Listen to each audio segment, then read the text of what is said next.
Welcome to a new episode of Shadowing Pills, the only place where you can practice while reading interesting topics.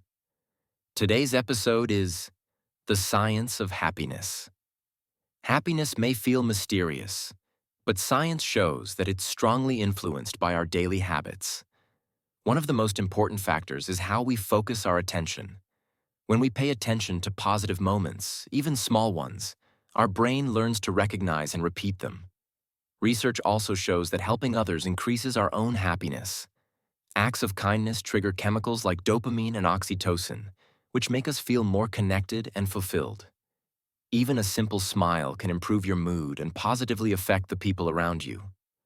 Another powerful habit is practicing gratitude. Writing down just 3 things you're grateful for each day can improve your emotional well-being, reduce stress, and help you sleep better. Gratitude shifts your attention from what's missing to what's working. Surprisingly, happiness is less about big achievements and more about consistent small actions.